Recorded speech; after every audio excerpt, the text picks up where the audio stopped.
Oh, fuck! Let me just... Sorry, I'll start again.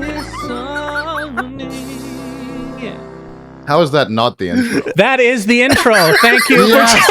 What? Hell No! yeah. Thank you for joining us for another episode of We Say Things. This is episode 249. Suns fan here with Cinderin. And it's actually really fitting that the intro was botched because this has been the most blurst guest episode. Just trying to schedule the three of us together has been horrific. It's been a 3-month process. We've canceled 4 or 5 times. This better be worth it. Lyrical, welcome to the show. Thank you. Always good. Yeah, well, what's funny is also beyond the 3 months that we've been actively scheduling it, we also had kind of talked about it like around the time my daughter was born. She's like 8 months old now. So true. It's been a really, really long time and hard to get it sorted. But, it's just good things come to those who wait, surely. Yeah. Surely. Yeah. Well, we'll see. We'll see how you perform. We can wait more. I'm okay. Speaking of performing, every guest episode, we used to do trivia at the end. I got rid of that because Cinderin's trivia, I just couldn't take it anymore. Just really bad. So now we've kept the intro aspect. It's a way to break the ice. And of course we need to break the ice because we barely know you. It's rapid fire initiation. I give you 2 choices. Okay. 2 words. You pick one and you have to be fast. I have to say on average, most people are brain dead slow at this. Okay, just be fast. That's annoying. Okay, can you do that? I know it's late for you, Yep, Lyrical. I'll be really fast, don't worry. Okay, California or Oregon? Jesus Christ. Are you... Good Lord. Oregon. Warriors or Blazers? Warriors. Hair or bald? Hair. Cake or pie? Pie. Ugh, okay, Wow, he got just all of them wrong. How many did he get? Let me tell you something, though. I do love cake, but and it has a special place in my heart. The ceremony after a wedding is you're supposed to eat the wedding cake like a year later. You save it in the freezer. That's Mine's still in there. Yeah, it's been 15 years, and I eat a slice every year on our anniversary. What do you mean? How big is this cake? It's a very small slice, but I love pie more. I see. Wow, that's interesting. I've actually seen that in a couple movies, and I didn't think that was actually a thing that people did. Huh. I don't think people keep it 15 years usually. But I just ate the whole thing. That's the problem. I've never heard of this in my life. I guess it's an American thing. That's right. We love our food. Got to save it. All right, so if you don't know who Lyrical is, Lyrical, you want to very quickly say who you are and what you do. Sure. I'm a Dota 2 caster and a feeder in my stream. It's great. Perfect. Great intro. So typically... All right, see you guys later. It's been a great time. It's really looking see you in 8 months. So let's just start in chronological order because there is a section of your life that I am genuinely fascinated by, which I'm sure you know what I'm going to talk about at some point. But let's talk about early life. Where did you grow up? School? What did you go to college or anything like that? Jobs, sure. etc. So I was born and raised in Berkeley. It's backwards, I think. California. Let me see. Go up a bit. No, that's good. It's not backwards. Yeah. Perfect. Oh, cool. Berkeley, California. Oh shit! Hold on. We forgot to do Patreon. All right. This is such a good episode. I was wondering when you were like, this is what we always do with guests. Now it's like, oh, you're going to tell him. This is why this episode is cursed. He fucked up the intro so bad that I forgot to do the thing we've done for 248 other episodes. That's unbelievable. So anyway, thank you to our patrons. Gabe needs to read them out. Oh, yeah. All right. How do I do that this? was what I thought you were going for when you said we'll do the intro. Yeah. I'll paste it to you on Discord, Lyrical. Go ahead and read that. Okay. Appreciate it. Any speed or just sort of doing it? All right, let's see. Dodgers in 5 in the In Bruges tier. Amish toaster Radden falls again, Suns fan. No matter than a hatter. Crown Full enjoyer, Captain Broccoli. Suns Nugget boy, Sergeant Daniel. Mr. I Love the NBA segment, the episode where Bronny retires at the same time as LeBron. Oh, that hurts. Pepper Balls, T Coil, Yadro does it again, Cinderin, Vlad, let's have a puppy on the podcast, Disco Parm D, the Mega Pope, Shark TM, Janie Dopp, Wooden Aftertaste, Anonymous. The female seahorse deposits her eggs into the male patch where he fertilizes and carries them until they hatch. Dash, Mr. Niebling. That's going to seem really random to you. Yeah, a little bit. It's a weird one. Yeah, well, we had another fact last week that combines with this in a way, so perfect. Thank you, Niebling. And thank you, Lyrical, for letting us do the Patreon in the middle of the episode. Anyway, you were saying, Lyrical, like really interesting stuff, right? Yeah, let's see. Born in Berkeley, California. What else did you ask me? Sure. Just speak of your early life, whatever you remember that's interesting. Yeah, I mean, I sort of grew up in kind of like a weird version of a hippie commune in the city. Sort of. It's Berkeley's a very weird place. Played some video games growing up. Really loved StarCraft, Diablo 2. And then, ended up going to a boarding school in the middle of the woods where I didn't get to play video games. Just very normal childhood. Talk about this. So you've told me a little bit about this throughout the time that we've known you, and this one is extremely interesting. Let's say. Okay. Let's say it's interesting. Yep. So the Berkeley public school system, particularly when I was going to it, was like absolute garbage. You didn't get the funding it needed. There were fights that were happening like all the time in the school. And it was just like not a good place to learn in general. And the high school was even the college is respected though. So you're talking about like early grade school.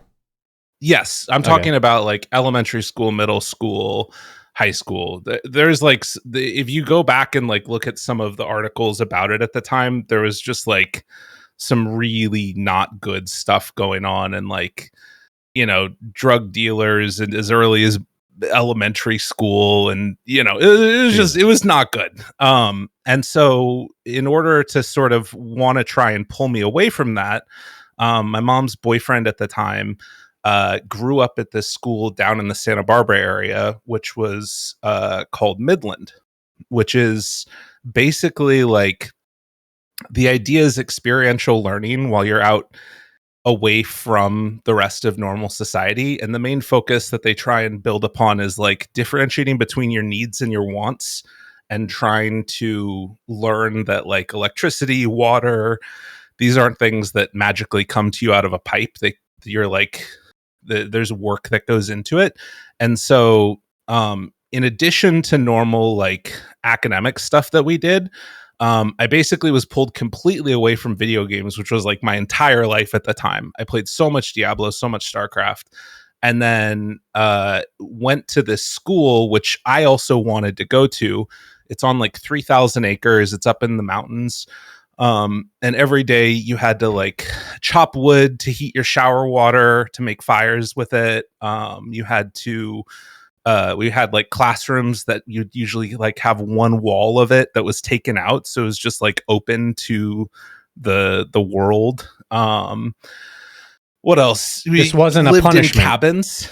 No, it wasn't. But it was like the entire idea was like get you out in nature and get you to like feel like you're a part of the real world, kind of. It's the only school, you can let it out here, by the way. Just feel free. What do you mean? The belch. What do you mean? Don't contain it. Oh, go ahead. All right, I tried. I'll drink more of this, and maybe it'll come to me. Sounds good. But yeah, and I basically that's where I went to high school. So it was like no video games for 4 years. I would like play Xbox when I get back home, but it was pretty much 4 years. Yeah, because it was high school. So you spent 4 years without electricity. Well, no, we had electricity, but like we installed solar panels and things like that every year to like build this up, and it was on the grid, but it was more like that you took away a lot of the modern conveniences and you tried to just sort of go with what was absolutely necessary. And so you lived there, and then you'd go back for the summers to your parents' house or whatever? it was 6 weeks on, 1 week off, 6 weeks off, 1 week off on, or off. And then you would have like 2 weeks for winter break. And then you would have 2 to 3 months for summer. Wow. Yeah. And yeah. Did you, looking back, I assume that it was a good decision. Did you learn a lot? Like a lot of handy stuff? Oh, yeah. That's why you like chopping wood definitely. Currently and make exactly made the thing that you're sitting in right now, the little studio, you hand built that, right? Well, I didn't hand build it. Built it some help from scratch. Yeah, I hand built it exactly. Yeah, I mean, and well, particularly when I looked at like a lot of my peers that went on, you know, I there's a guy that I knew, Noah, who's like one of the smartest guys that I've ever met. And we went in very different directions. That being said, one of the kids that I went to this school with ended up becoming a drug dealer too, and then he went to jail. And you know, there's just a lot of choices always that a get good made. mix. Yeah, there's a lot of choices that people make, and I think for me at least, it was a good environment that like provided structure. We went to school 6 days a week, and then we like had jobs while we were on campus. So like I was in charge of the like wait staff. So I would, you know, for every meal help to clean up around the dining hall and all the rest of it. So it was pretty regimented work, but I think I kind of excelled in that environment a little bit. So what became the currency of that boarding school? Interestingly enough, actually like sodas and Dr. Peppers and other things like that, because it was 7 miles away from the nearest town. And the idea was if you wanted to bring anything back to campus, you had to ride your bike there and then bring it back on a backpack. So people would ride their bikes and then like fill up backpacks full of like, you know, big ass things like this of soda. And then they'd ride it back 7 miles uphill and then they'd start selling it on campus. Wow. Wow. That's actually, I wouldn't want to do that, but that sounds cool. One of the guys brought back a lot of them, like multiple times a week. He became the drug dealer. Yeah, exactly. And before we get to the next chapter, I guess this kind of piggybacks off of that a bit. Were you always a positive person? Like, did this help you become like the positive person you are now, or are you just always this way? Always sick in the head? It's hard for me to know that independently, you know, like a lot changes, but I think that I've pretty much maintained who I am throughout. I think there was a period of time in middle school where like things got pretty bad with just like where that place was at and what was happening there with some of the kids, that it was just like, it was not good. And I wasn't a very happy kid, but like getting away from it felt like a breath of fresh air as well. So I think that throughout most of it, I was, pretty positive. Okay, so you go from that. So after you've graduated, this is through high school, right? Right. Then what happens? I decide that, well, it was a college preparatory school, so I ended up going to school up in Oregon, in this town called McMinnville. There was a school called Linfield. I met my future wife while I was like visiting that school to go and check it out. We had a mutual friend, and he introduced us, and we were like, hey, you're cool. And then I ended up dating her like a year and a half later, and we've been together ever since. But went to school for econ and math. And in the midst of, you know, getting out of college at that point, we're still like a lot of recovering from the recession, and I didn't really have the best kind of situation in terms of trying to build up internships. And so I graduated from college with basically like no plan of where I was going to go next. But after, you know, you graduate a decent degree and all the rest of it, you still are going to have to start paying student loans. So I just took whatever job was the closest one that I could take. And that was a job in a restaurant. And I stayed there for a couple of years. Okay. This is what I wanted to talk about. Okay. You talk about your restaurant life. And yes, the people, I don't know if I've mentioned this because somebody originally wanted me to watch, he was really persistent, watch The Bear. And right. after like being hounded, I finally watched one episode with Nikki, and I was like, I don't want to watch this anymore. It's just too stressful. It's too much. I ended up going back and just watching it, and for me, it got less stressful once I got to season 2, and it's a really good show overall. Yeah. But like the workplace looks so fucking toxic. And I was talking to you about it, and you're like, yeah, this is pretty much exactly how it is. So I need to hear it beginning to end, what that means exactly. Okay. So it's going to vary drastically, your experience, depending upon if you work in a kitchen that's sort of thought of as a corporate kitchen, or one that's like a family dining, or privately owned, or whatever it is. If you're in a corporate kitchen, that season where it's like, or the episode where it's like the guy yelling in his ear, kind of, that's like corporate mixed with super duper fine dining. But the more regimented structure is what you're going to get in a corporate kitchen. In the one that I was in, it's a little bit more like free flowing, sort of. So there's like the head chef, and then we had like 2 line cooks. I was one of them for a long time. And then you have like a dishwasher, you've got a runner that bounces between different things, and then you've got like all the front of the house staff. And so for me getting into it, I had already had some experience working in the kitchen in the dining hall at college when I went there. But it's like there's like this sort of collective macabre, I'm not using that word properly, this like collective very dismal sense of humor that everybody kind of has as they're upset with their situation, but it's kind of like this feeling of we're all in it together, sort of. Shared misery. And one of the most classic things that I remember from that period of time, besides like the behind you, sharp something if you're carrying, or hot behind you or something like that, is asking how you doing, and then somebody saying living the dream, and then like with dead eyes. Like that was what I remember more than anything from that period of time in my life. And it was definitely a situation where like, people were drinking on the job constantly. You would be in a restaurant for like 8 hours without a break.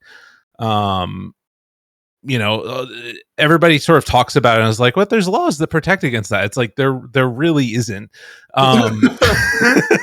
Great. Like the number one way that one of the things that people often will end up doing when they work in the restaurant is like picking up smoking, because smokers are some of the only people that get a break because they have to go out and smoke a cigarette. Wow. And so people will take that up as a thing to do in a restaurant. And then the other thing I was just thinking about, but I forgot it. I mean, it's just a very like, it's a nose down, constantly working. I do think that I lost a decent chunk of my hair actually at that time, because it used to be really full. And what I would do is I would get so stressed out and I would go like this, and I would like squeeze my fingers together and just pull my hair out. Just because I was like, it was so stressful. Yeah, it was not good. Yeah, you always talk about it with such great memories. Just always a good story about how positive it is. Like, how does that not affect you? Like, most people would turn into pricks being in an environment like that for so long. Even if it's not necessarily toxic per se, at the very least, it's just nonstop stress that feels like that should have an effect other than losing your hair, I mean, well, I started to drink again pretty heavily. Okay, I started to be one of the people that was like drinking on the job too. It was definitely like, it was not great. I remember they would sometimes, if I did a good job, the head chef would like pay me and giving me an extra beer or something like that. And like, at the time, Amanda was working in a different town down the street, and I was like taking the bus into work. And she would pick me up at the end of my shift.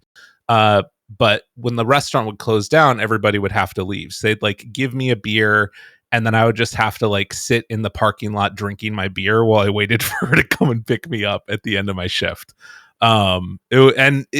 Those were like honestly some of the best times of the day, which is like fucking depressing as hell to think about. Okay, so do you quit? Like how does the end of that work? Yeah, so I mean, this is the part that was kind of crazy is like in my feeling of like shittiness and not feeling like I had control over my life.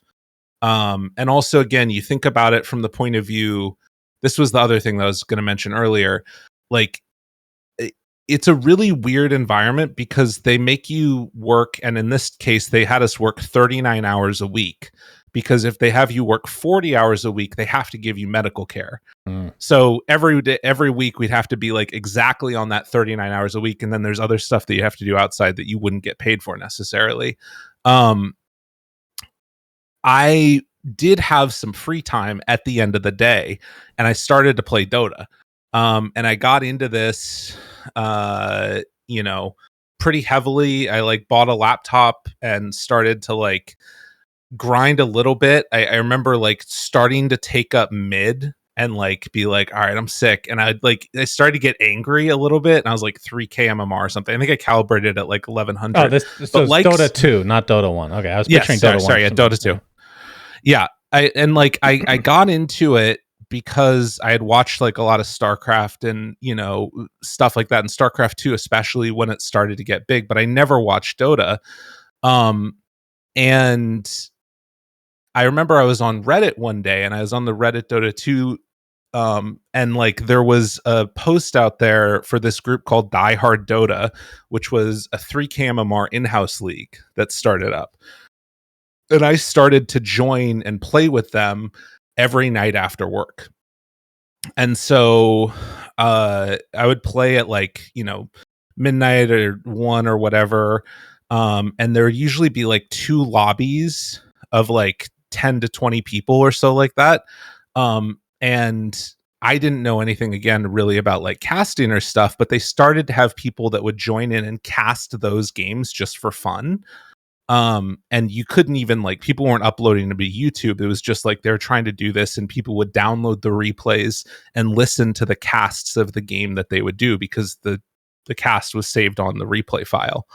And I heard somebody, I was like, that sounds sick, I want to try and do that. So I just started to do some of them just like strictly off the replays, and people liked what they were hearing, and they're like, you should try and do this more.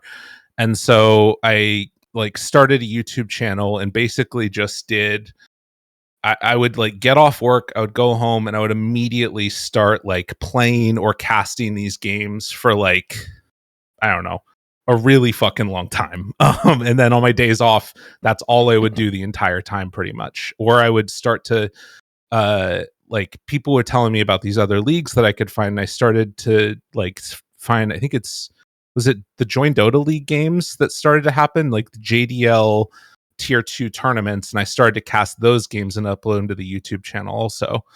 And at this point, it was like around TI5 time.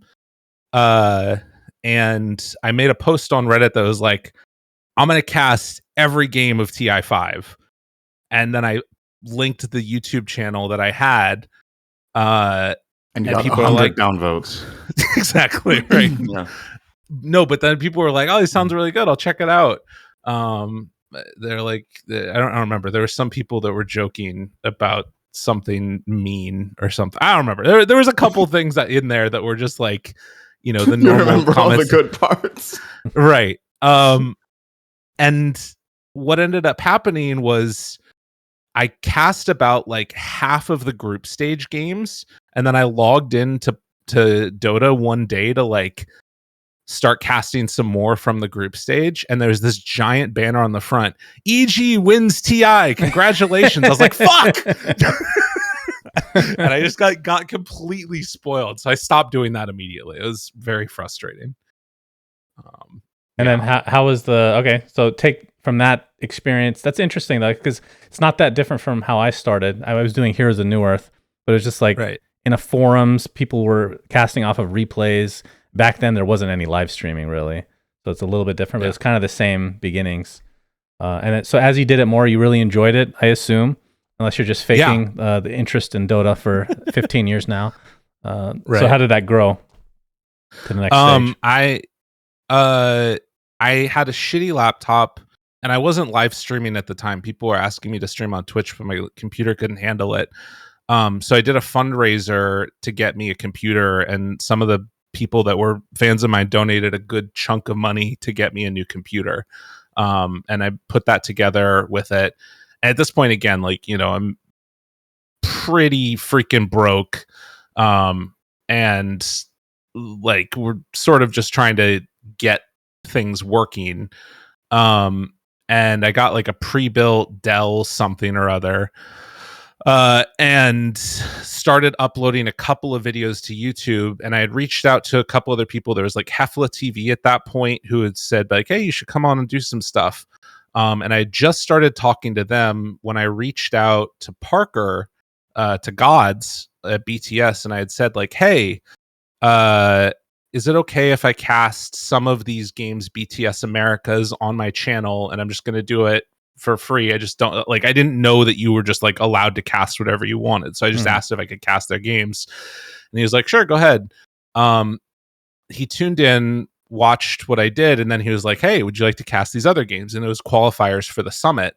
And I was like, fuck yeah, it's crazy, no way. And so it was my first time actually casting in a lobby game. They gave me the BTS stream key, and I started doing it. And after like the game is going, we're on like 3-minute delay, crazy team fight sort of to end it. It's kind of, you knew who was going to end the thing at the end. I think it was like a complexity Kyle game too. Always a joy. I don't know why that was my reaction. One of those games. And like the game ends, and I'm like, fuck yeah, I nailed it. And I immediately hit end stream, and the 3-minute delay didn't catch up. So I just ended the stream before the game ended. And I'm like, no, I've ruined it. I've done something terrible. And afterwards I see like Parker typing on Skype or something like that to me. And I'm thinking, oh shit, he's going to like tell me that I fucked up or whatever. And he was like, hey, you did great. We want to hire you for the rest of these games. This wasn't, I think like about a month later at this point, or actually, no, it was at this point. He was like, by the way, do you want to come down to LA tomorrow? Wow. And it was the qualifiers for the Frankfurt Major, that they were going to run a hub for at that point, because for some reason, I think like they didn't get invited to the Europe hub or something. So they decided to run their own hub. And they just brought me in for it at like the last second. And so I was like, yeah, I can get on a plane and go down there. Cause my wife and I had just decided that we're like, okay, we're going to let me take like 1 year to see if this works or not. I had quit my job at that point, basically on our wedding day. And I was like, I'm done doing this. I'm going to just try and take 1 year and see if it works. And if it works, great. If not, then that's fine. Cause she had just taken a job at like a more stable company that like was paying her better. So it was like enough financial strain was off of us that we could afford to have me take the chance. Okay. I mean, that's really cool. I actually did not know this origin story at all. No? I mean, because during that time, I owned the team. You're talking about the Frankfurt Major. That was our first big tournament that we competed in. And I remember, I think I was at the EU hub, and it was Dream League doing it. Does that sound right to either of you? I mean, I have no idea. It was not Dream League doing it, but it might have been run in part by James.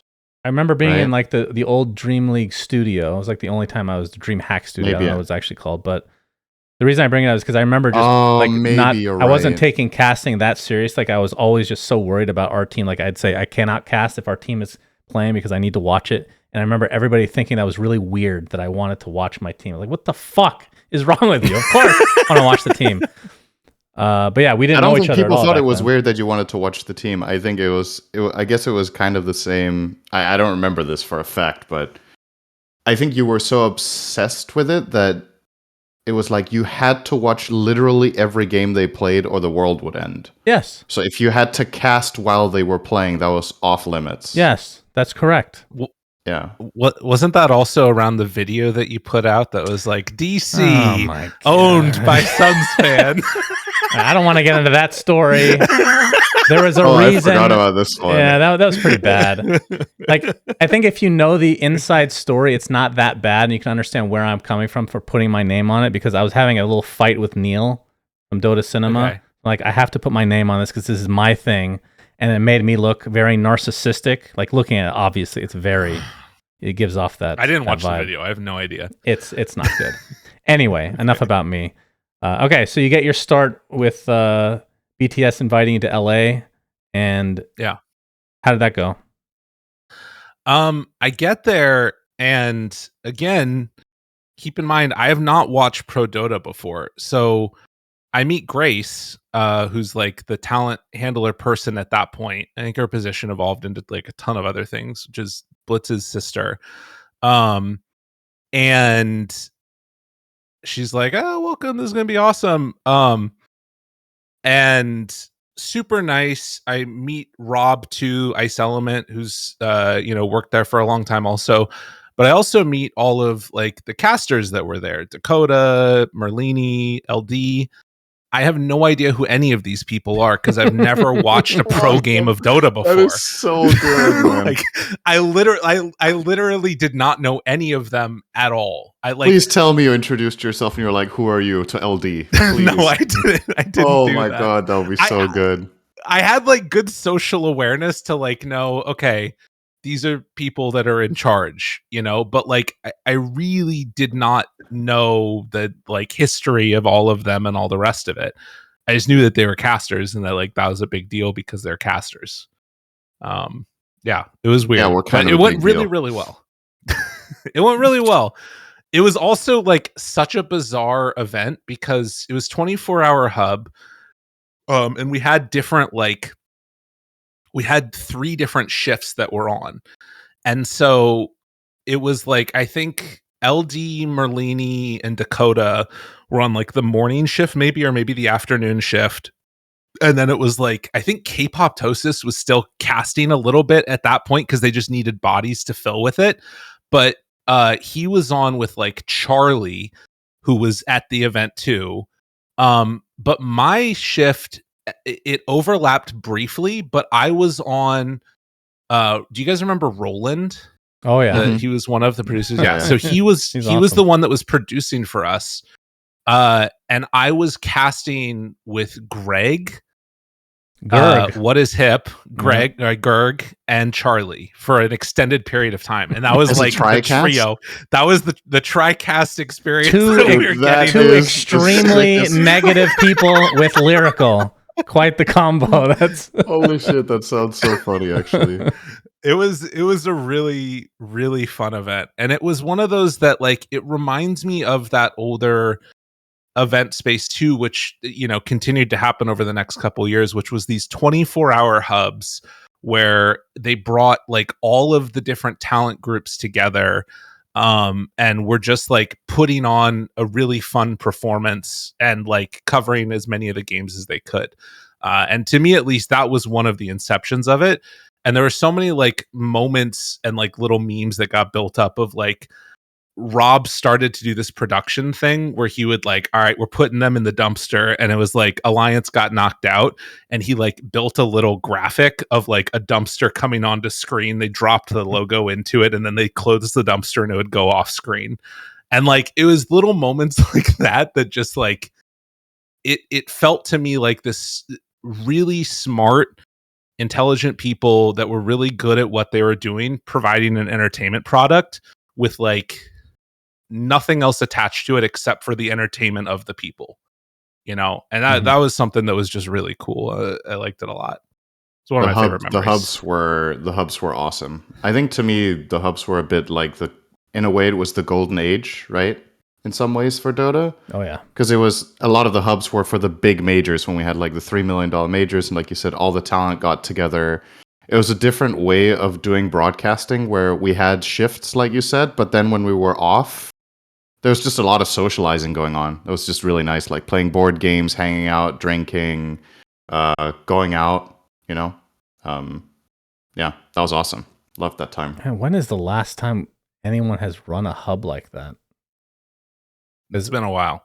Like we were invited I was talking with you about that in Romania just now, right? We were talking about how that could still be a thing, right? Like there's nothing technically preventing it from happening. So it would be cool if we could get that back at some point. Yeah, totally. They were a lot of fun. We did a bunch with. So Sinner and I were a part of a lot of the BTS ones before Lyrical got involved, and then once Lyrical was on board, apparently we just didn't get invited anymore. And then Moonduck ran their own. That's probably why, because it was Moonduck, competing. Yeah. Hell yeah. But yeah, those were some. Cinder, did you ever even come to a Moonduck hub? I don't think so. You were fucking worthless. The most worthless member on the team, I think, genuinely. I wasn't invited either. Oh, please. You were playing with Kezu or some shit and Era or whatever. The Moonduck hubs probably happened around the time that I was still playing pro, right? So I was probably busy with that. That's what I'm going to say. I don't remember the chronology of all this. Yeah. But yeah. Hey, man, I played at TI6 like some other team that were better that you were part of. That's right. Bitch. Yeah. I miss the hubs a lot. I hope they come back at some point. Okay, so let's continue with this trajectory. So you get your first experience in person working with these people that you don't even respect because you don't even know them. But then after you worked with them, you respect what they do. Do you start watching more pro Dota from like just watching casts to try to improve, or you just do your own thing? Oh, well, yeah. I mean, there were a couple of windows in there where I mainly just looked at my own casts and tried to figure out what I wanted to do differently with them. And I did ask a couple. I guess I'm trying to think back. This would have been in the lead up to TI6, right? I don't think that I worked a single like LAN event that entire year, except for at the BTS offices. So at each of the subsequent hubs, I had gone in and done some type of coverage. So Shanghai Major qualifiers, and then Manila Major qualifiers, I went to that as well. But throughout that entire period, I started to get, invited to casts, particularly like the China qualifiers that were going on and the Southeast Asia qualifiers that were going on. And there was this like series of games that I covered which was called H Cup, where I actually got to watch a ton of Wings games in the lead up to them winning. I was like, this team's freaking really good. But I didn't think they were going to win. But that was like my thing that I mainly covered during that time. And then TI6 happens. Obviously did not get invited to that one. And at that event, I get reached out to by Too Good, actually. And he's like, hey, you still casting Dota? And I'm like, yeah. You're a person that knows who I exist. And okay, that's great. Perfect. And he invited me to come. Did you know who he was? I did know who he was from the StarCraft. From StarCraft? I fucking I knew it. And so I ended up doing he invited me to do WESG with the Star Ladder folks. And it was the Middle Eastern Africa qualifiers that they held a LAN for in Dubai. Oh wow. And Trent and I ended up casting this event. Wow. We were the only two casters, and we did 4 best of 3s a day. Oh my god! What the? How many days? It was about like 7 to 8 days of that. Oh my god, that is brutal. Ooh. We used to be young and energetic. I know. Cool. It took some years off my life. But the flip side of that, it was also a Dota event, it was a StarCraft 2 event, it was a Hearthstone event. A really random weird fact was that one of the people that worked the event as a Hearthstone caster was Rich Campbell at the same event that Trent and I were at. I didn't realize that until like a couple years later when we were at the CQ major or something. I was like, I fucking recognize that guy. But yeah, so that was the first LAN event that we ever worked. And then after that, I got invited to a couple more Star Ladder events, and the DAC 2017. And those were my first 2 LANs that I worked at outside of the qualifier one. Wait, there were 3 DACs?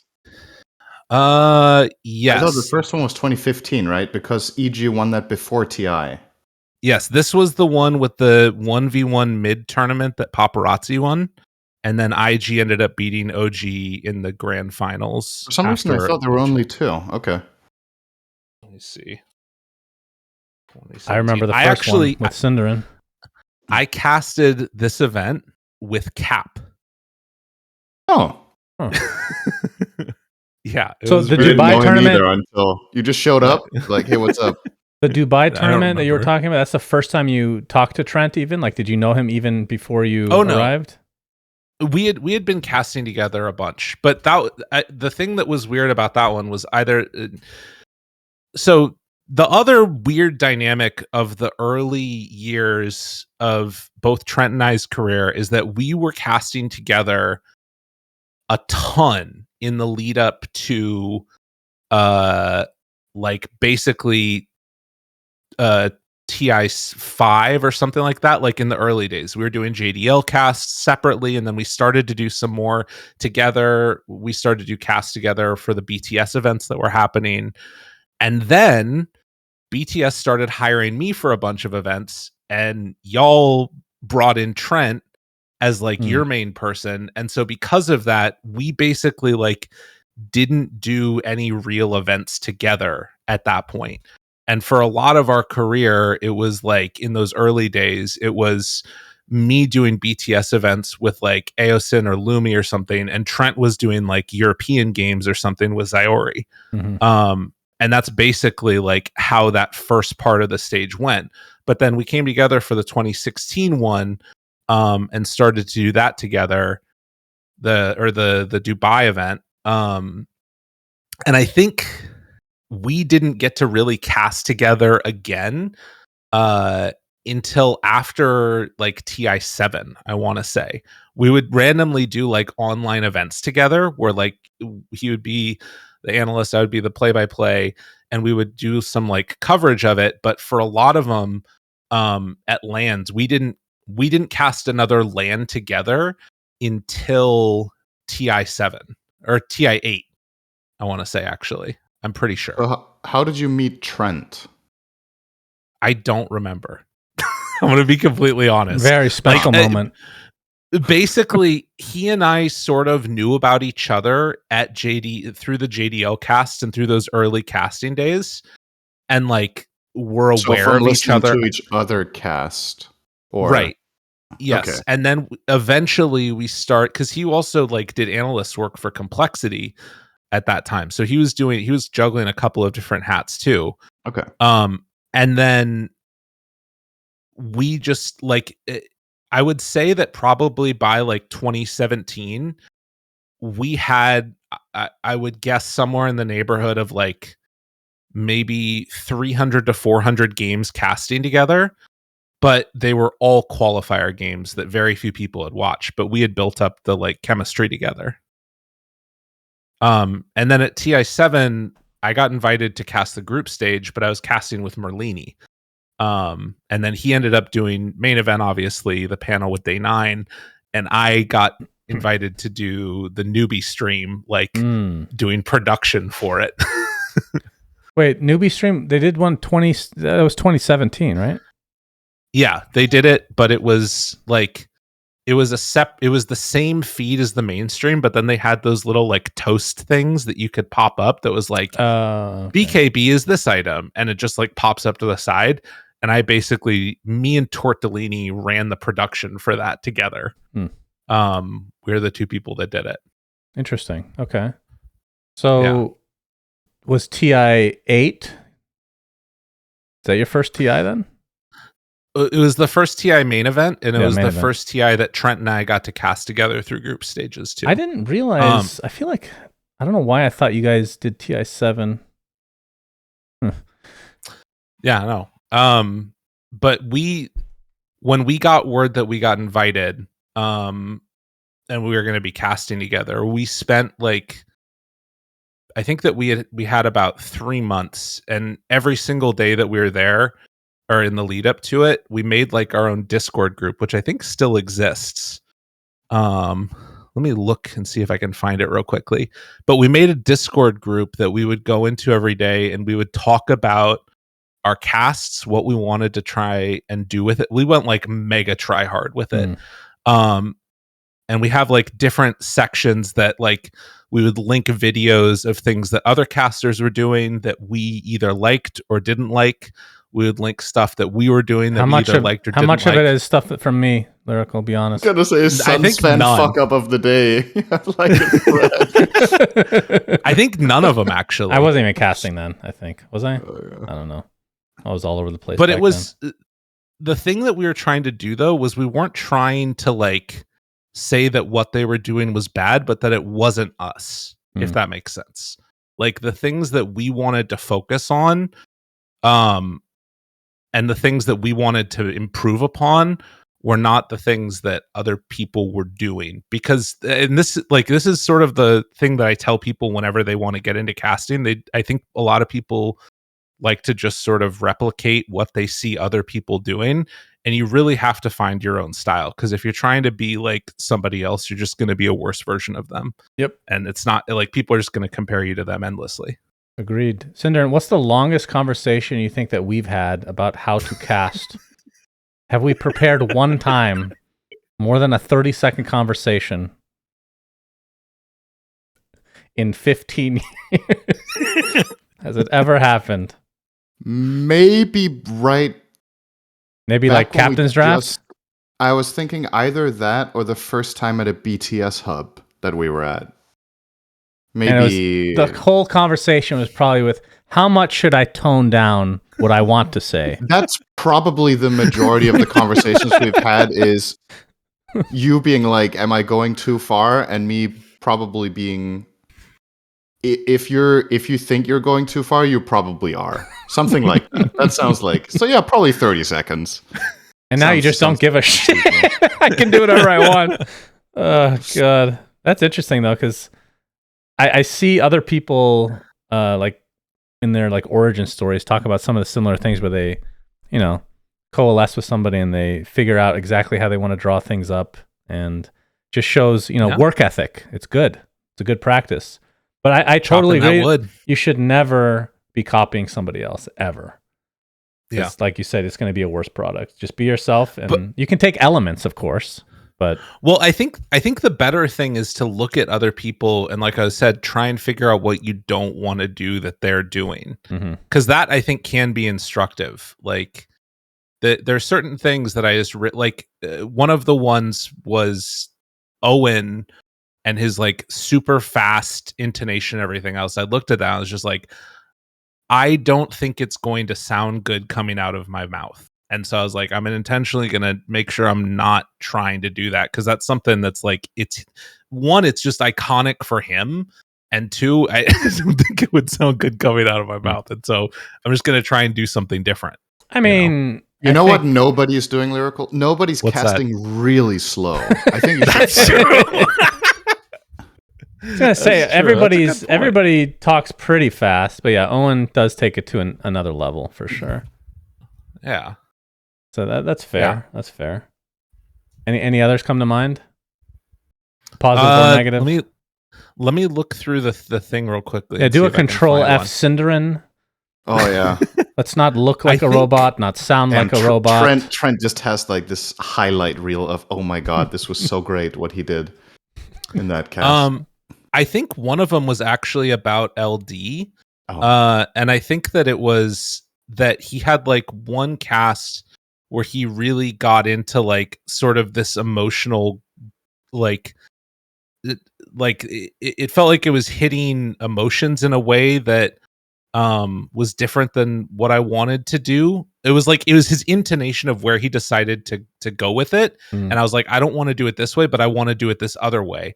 But I saw what he was doing and I liked what he was doing. And it was just like, it was different emphasis on different part of the fight, I guess. I think the thing I liked about LD's casting the most was his vocabulary was very fucking good.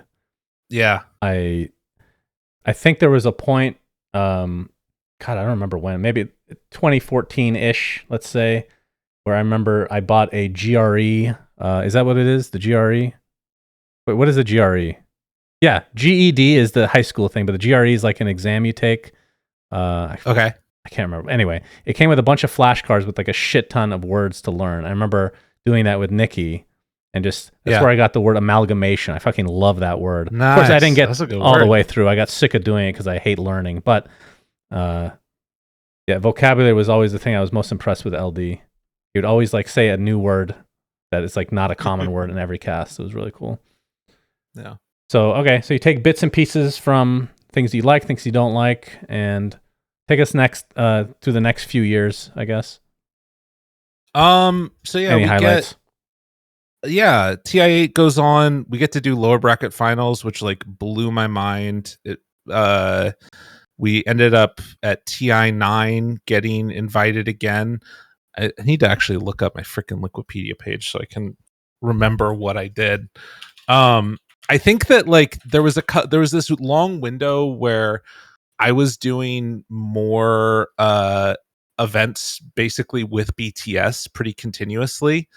I would travel down to Southeast Asia for a couple of things.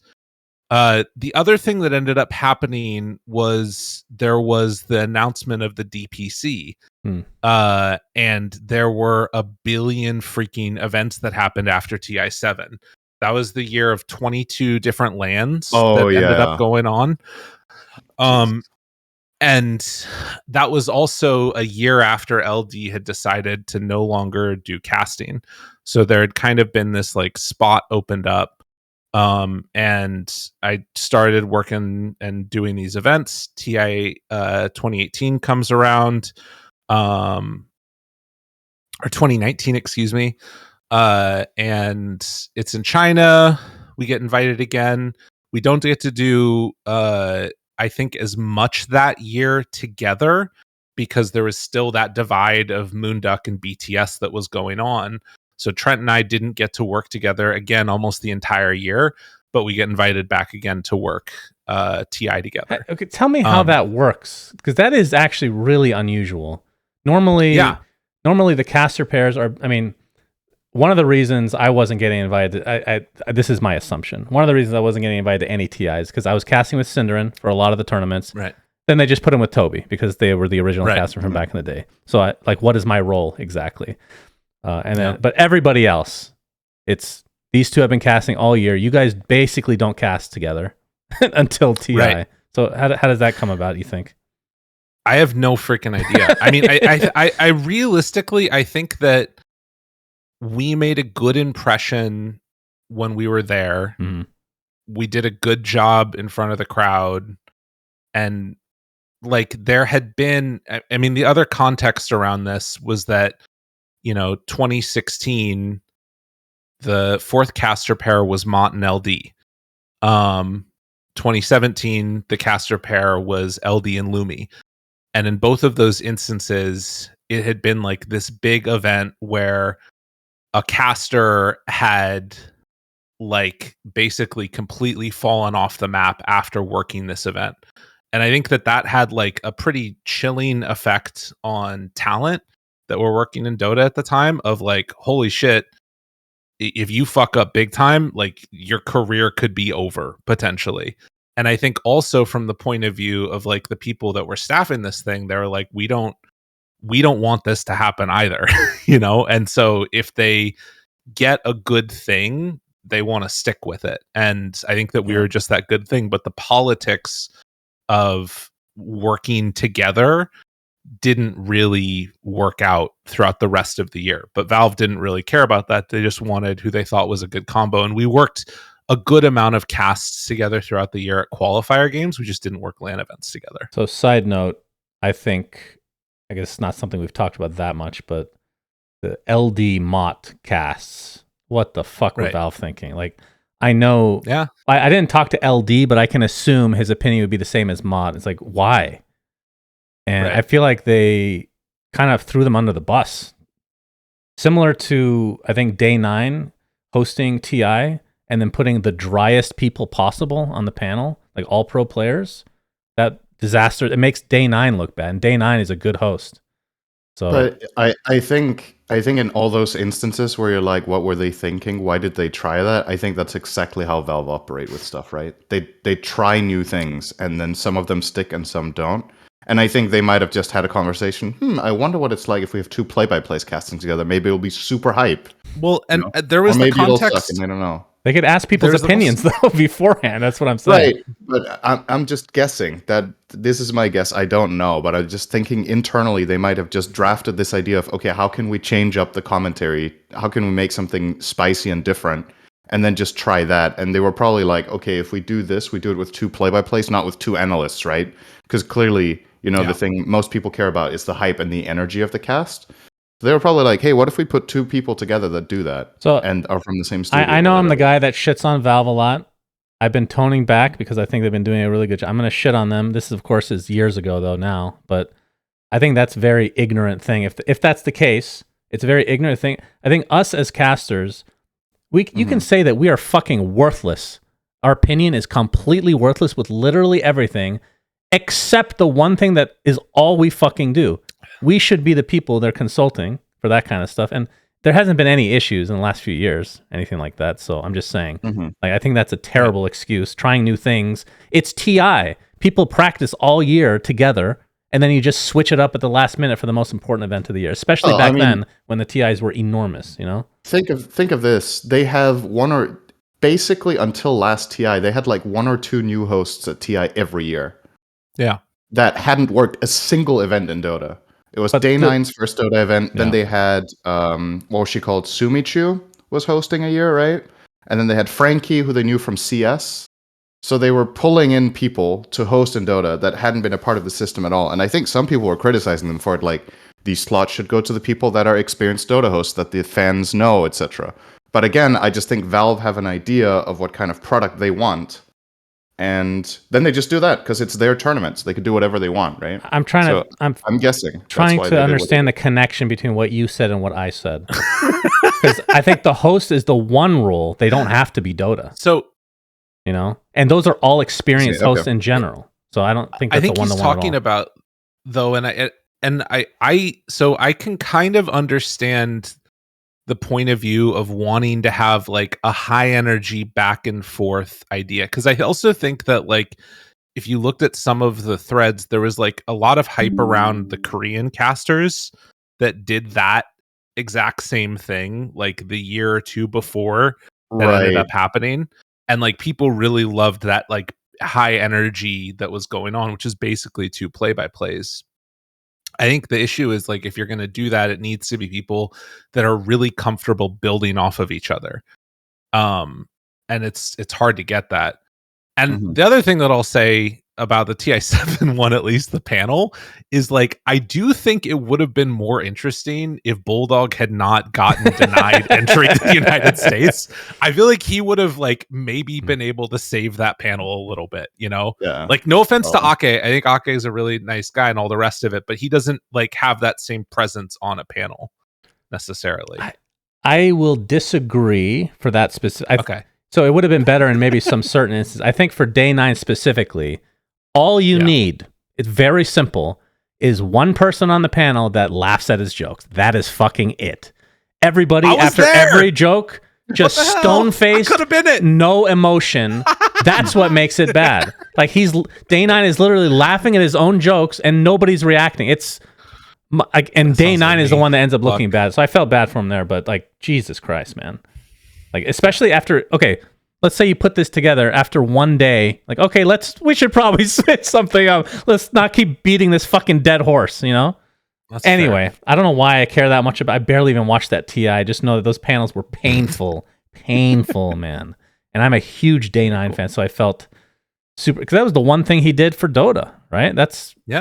I loved watching him in StarCraft. I was really excited that he'd be able to do more events, but just and then to top it all off, he had to be the one announcing Artifact to a booing crowd. Yeah, bro, that was. Dude, he got dealt a really bad hand that event. I don't know. I think that's like the single most unlucky entry into Dota anyone has had. And then he asked the panel question. So, are you excited? Nothing. Absolutely fucking nothing again from the panel. I blame the panels, by the way, entirely. Save it. Jesus, we gotta save this somehow. You guys excited? Please. It's like, I don't play cards. I play Dota. I can't remember the response, but that was close enough. Probably. My God, it was brutal. Jeez. So yeah. Okay. So yeah, take us through the rest of the TIs, the highlights. I mean, yeah, TI9. That was the big coming through with the Woo game, which turned into a voice line for us. That was awesome. Oh God, COVID happened then. Oh geez. Dota almost dies. The big Me Too outing happens. During this time period, I also we were in the process of trying to buy a house for the first time. Well, the only time. I don't know why I said the first time. It is your first time. So. That's true. Yeah. And I had to justify my income to lenders. And so interestingly enough, I had old D write in and be like, this is a person that works for us on occasion and we plan on working with him in the future more and more. And then they gave me a house because of that. So that was pretty cool. Yeah. And we went through, I mean, this is the other thing too that's sort of strange about this is that I think that basically from 2017 to 2020 or so, my entire life and everything that I was putting myself towards was just spamming, grinding Dota games. Just so many freaking casts of qualifiers and all this other stuff that was going on. Not a ton of LAN events. But basically just grinding out, a living at various points for $50 a best of 3 or whatever back in the day, for multiple regions.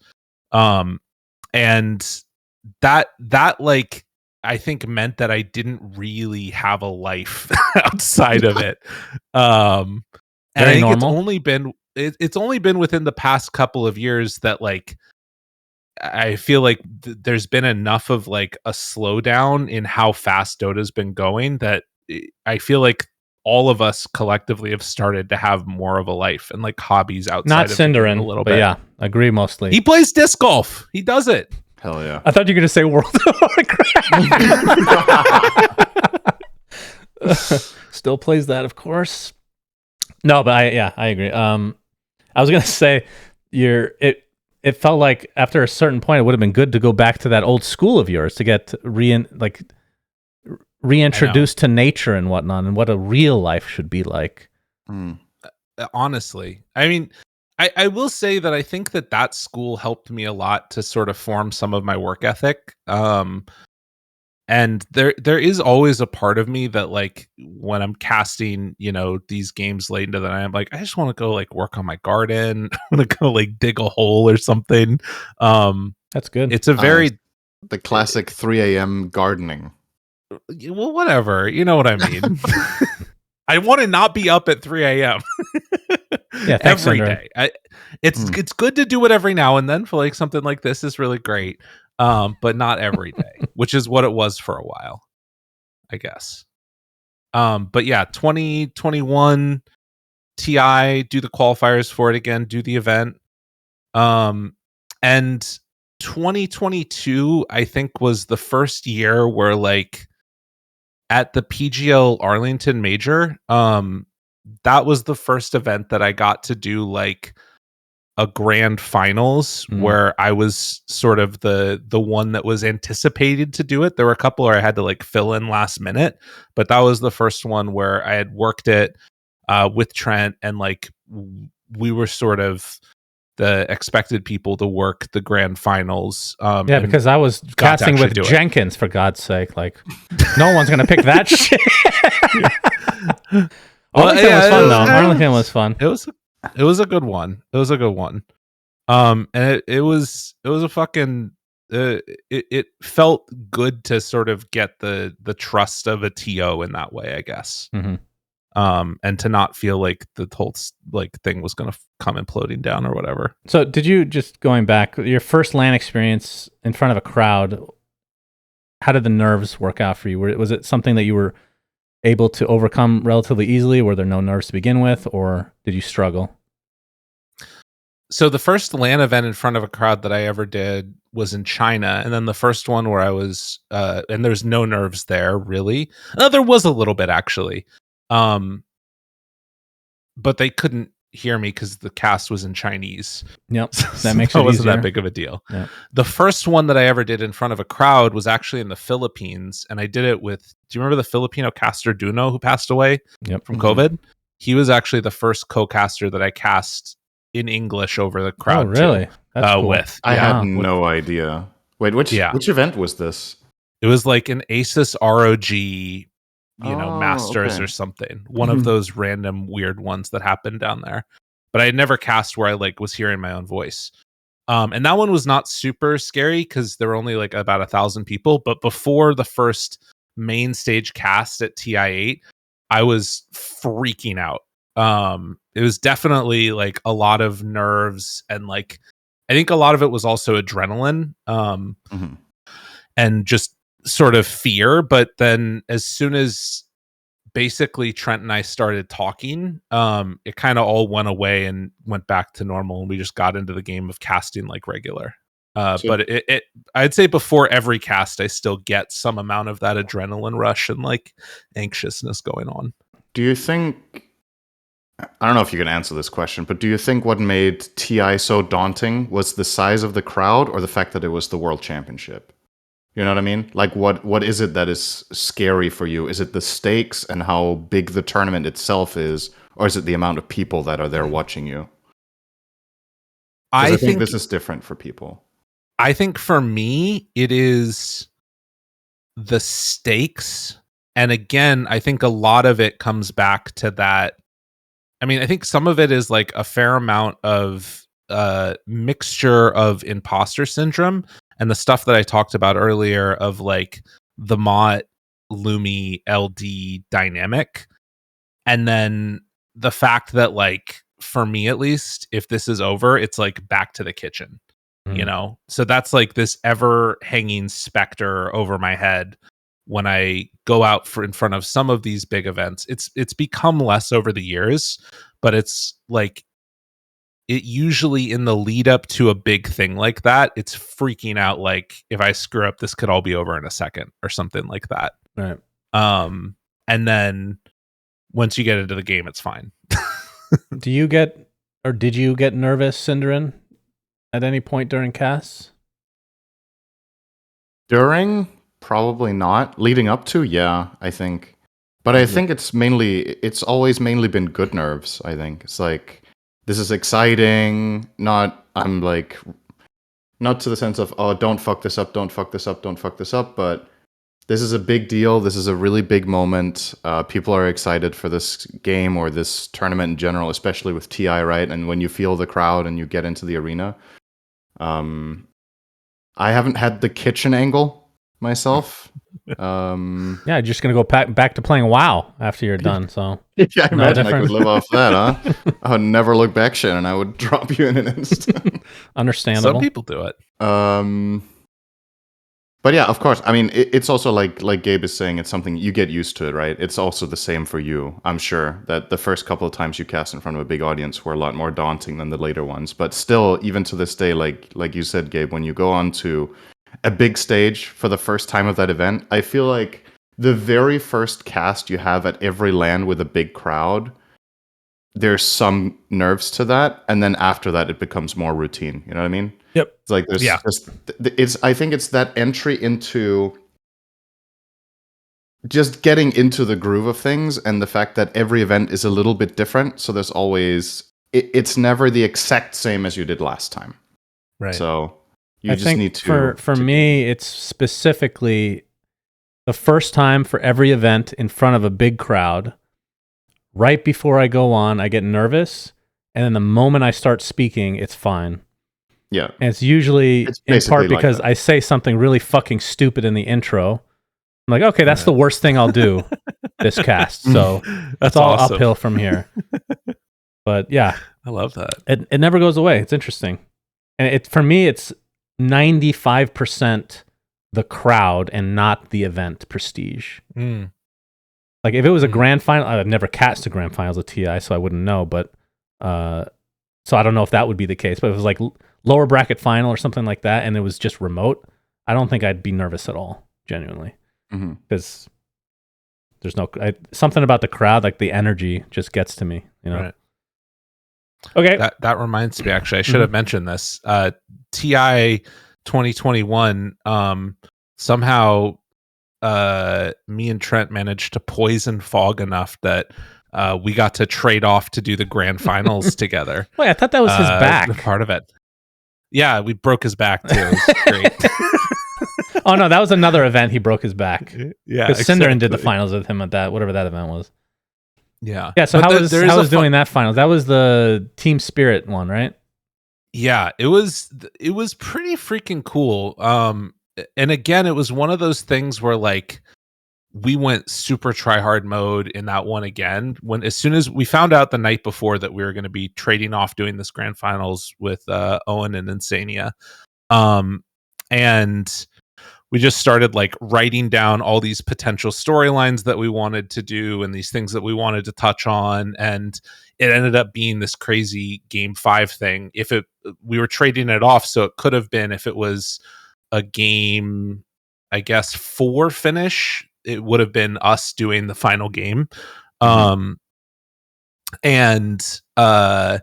the funny story about it was that in the midst of all this, I had also like gone out and bought a bunch of like new, not suits, but like I'd gotten like sweaters and other stuff like that, and I was like messing around with different color combinations and all this stuff, and I would send a picture to Amanda and like be like, hey, does this look good or something like that. And I chose the worst fucking outfit of my entire life. It was like orange and yellow and red, and I looked like a hot dog. And so, okay, is there a picture of this by any chance? I need to see it. I don't think that there's one, thankfully, that's easy to find, but it was like a 3-piece thing. So I had like a jacket over the top, I had like pants, and then I had like a sweater vest with a red tie, and then like something else. Somebody might be able to find it at some point, but it was really bad. It's probably not that hard to find. Just game 2 and game 4 of the grand finals of TI. Oh shit, 10, you're right. Right? God, TI 10? TI 10, yeah. Hopefully somebody can find that for us. I don't know if they showed us though. Grand finals. That was also the event where we had to get COVID. They did showcase us on camera for game intros in Romania. They didn't, because we were wearing masks. Oh, they did. Oh, right. We were also shown wearing masks. Oh, right. Okay. I mean, they just embraced it, right? It's like, this is how it is. Yeah, and Owen was wearing like that really thick coat because we were outside with no heat. Dude, it was so fucking cold. God, it took them so long to put a fucking heater behind us. My God. Surprised nobody got sick at the event itself. That was like one of the ones that it was so sad seeing this like giant, beautiful arena with one of the coolest stages ever. And like, it was just empty. It was like, they did a great job with all of the effects and everything else, but it makes me like think of what could have been with that event. Cause the arena itself was like massive and beautiful and like really cool stage. It would have been sick. But then we would have missed out on the fake applause, which I fucking loved. Oh my God. I loved it too. That was one of my favorite parts of that TI, unironically. Yeah. The cheer we need mode. to bring that back. I agree. And I think the person that did it was like, he worked on The Voice or something. Oh, like the TV show. Yeah. I heard he worked on something. I don't know what the show was though. Interesting. Yeah. Yeah, he was honestly, really good. It was such an unlucky sequence of things that happened then, right? Because TI was meant to be in Stockholm. Yeah. then there's COVID, and the Swedish government refused to recognize esports as something that can obtain a sports visa or whatever. There was some sort of visa process that they. This was pure politics. They would not acknowledge esports as a way of entering the country during COVID, essentially. So the teams couldn't get visas. So Valve were like, okay, well, then we can't do this. Basically, everything was set up and ready to go. So then they have to last minute find another solution. They go to Romania. It's easier with PGL, and Romania is looking good for COVID. The numbers look great. And then I think it's a couple of weeks before TI, they have a massive outbreak. Yeah. So, and then the icing on the cake after these two things happen. So bad politics and bad luck with COVID. Sweden backpedals 2 weeks later on their COVID regulations because they get massive negative backlash. And guess what? They get a CS major with full crowd in Stockholm. Yeah. 2 weeks after. The after. same arena. Yes, at the arena we were meant to have. So, but you can't, I mean, it's like, what are you supposed to do as the TO, as Valve there, right? It's like, okay, well, they can't just gamble and hope that the politicians change their minds, right? They have to act now and do something. Yeah. So they move somewhere else. And then, I mean, we basically got the worst universe of outcomes in that sequence. But the games were fucking amazing. They were some of the best of any TI. Imagine them with a crowd. Holy shit, that TI would have been so good. fucking sick with a crowd. They found the picture, by the way. It's not great. Time to see you. Let me see. All right, I'm gonna put. That's not that bad. I'm gonna put. It's not that bad. It's just I sent it to Amanda and she was like, "Yeah, are you at the hotel still? Can you change?" And I'm like, "No." She's like, "It looks great. You look so good." Yeah, this actually looks like something. Oh my god, I can't remember. What Anchorman? What's that guy's name? Ron something? Ron Burgundy. Yeah, that's what he would wear. I think so. It's the black shirt that makes it bad. It's the black shirt is bad. Yeah, but it matched the mask. That's true. You gotta. This is what you learn, right? When not that I do this because I literally always it's just a jacket and a dress shirt for me, right? I don't like wear ties or accessories or whatever.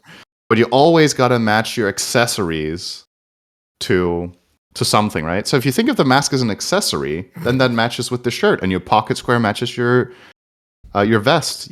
I could see where you were coming from. That's right. That was bad, man. It also matched the headset. The shirt. The headset's also an accessory. And the monitor. Okay. All right, so yeah, take us through the next few TIs and then we'll change subjects a bit. Sure. 2022, we're in Singapore. That was a good TI. It was a good TI. The panel is separated, thank which God obviously for that. is rough. Yeah, thank God. No Jenkins. Thank God. But it is a beautiful hotel. It's really nice event. It is a little bit unfortunate that we weren't able to have as much crowd interaction because they were up a little bit from us for the main thing. And that was also the event where we had the week-long break in between. And at least for me, I was terrified of getting COVID because we had 5 casts total, or maybe 3 to 4 of them during the entire event. And I was like, I can't be sick for any of these because that's all I'm here for is just these couple days. Mm-hmm. Right. Exactly. But we did have some fun at that event. Trent and I, we watched Quincy Crew really lose a lot early. And so we'd go up to Jack in the breakfast in the morning and we'd be like, "Yo, what's going on, man? We're gonna cast your team getting knocked out of the event. What's happening here?" And he's like, he was just getting a little stressed. And so we started to go through different ways that we would announce Quincy Crew got eliminated. So we'd go up to him in the morning and it would be like, "And with that, Quincy Crew, their journey ends here at the International." Now that's how we interact with each other every time. Very toxic. I go up to Jack. Yeah. Jack brings out one of the few toxic sides of me with that types of event. So yeah, that event goes on. We have some really great games. I think we got to cast Matumba Man's last game as a pro player. which was sad. And that was actually one other interesting point where I kind of learned something, because I'd been trying to like lean more in towards like storytelling as part of the cast, and like trying to develop these like almost plot lines for the players.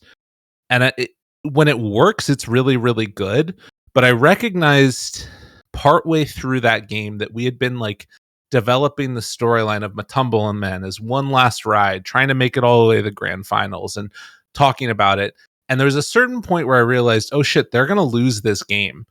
They're about to get knocked out. And I had to like, both Trent and I had to like transition what the thing was that we were talking about more, and develop more about like talking about Puppy and him moving through and all the rest of it. And so that was it was a moment where like I realized that in the process of trying to work to do something really cool, I ended up kind of like fucking up a little bit and making it not as interesting as it could have been. Bias caster.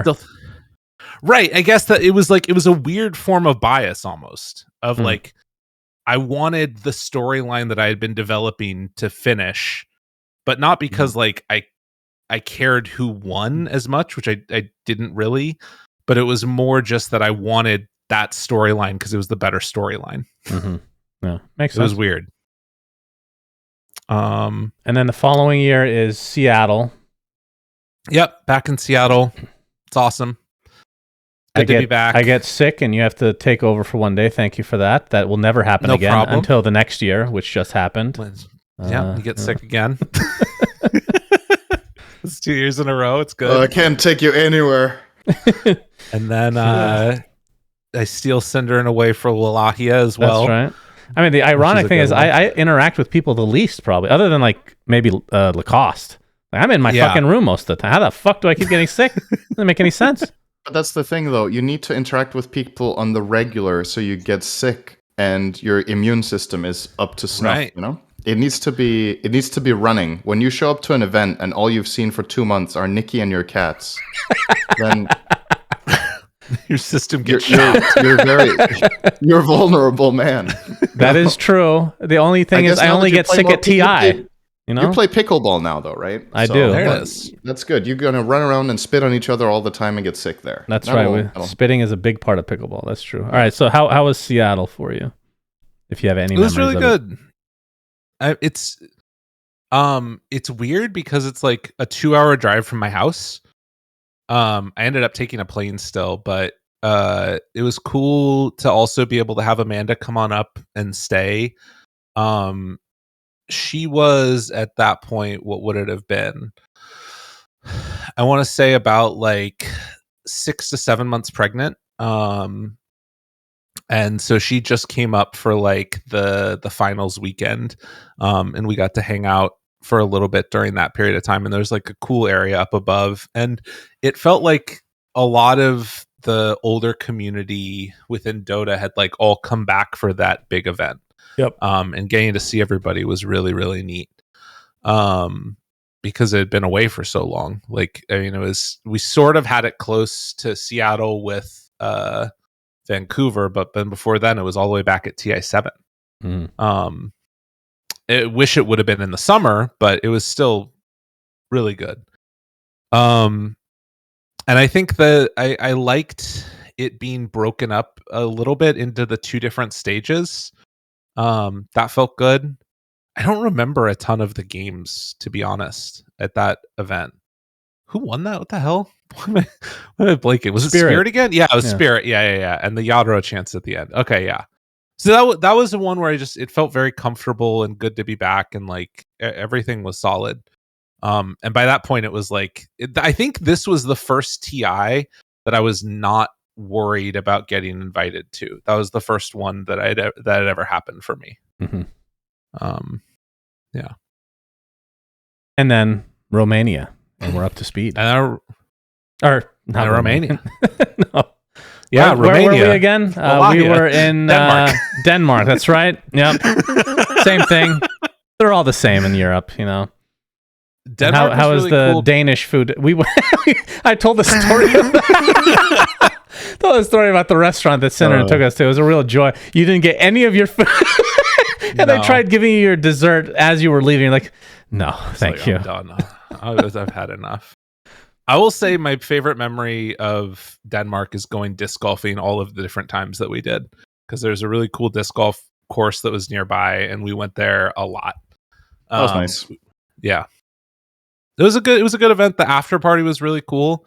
I got to see Rob there again, and Nate, who I talked about him earlier. He's the guy that worked production for BTS at the very first event. He's like the second person that I ever met in esports, and it was the first time I got to see him in forever. So that was really cool.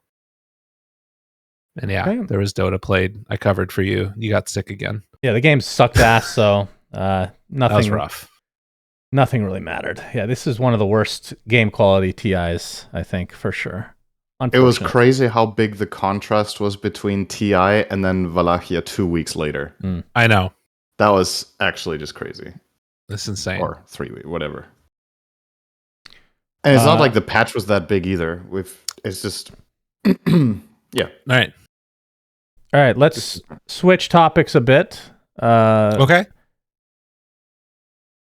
I was gonna make a joke about some philosophy thing, but we'll turn into why do you like Darkseer so much? What is your fucking obsession? You only play Darkseer. You play him as carry. You play him as offlane. You play him as support. Every position. Yes. I first got good on Darkseer, and ever since then, it's like my crutch. Like, I am wildly out of position on every other hero because I anticipate that I have Surge. I also, the reason I originally like got to 5k on Darkseer was because I just copied what Snake King was doing, where he would, on the very first wave, drag. So what he would do is he would show up to lane, he would drag the first creep wave from behind the tier 1 tower back. Like, let's imagine you're thinking about Dire safe lane and you're off lane Darkseer. You drag the creep wave behind tier 1 all the way back to tier 2, grab the second creep wave. So now you have 2 creep waves following you with Darkseer. You throw an Ion Shell onto 1 melee creep, and then you walk back and forth until it dies.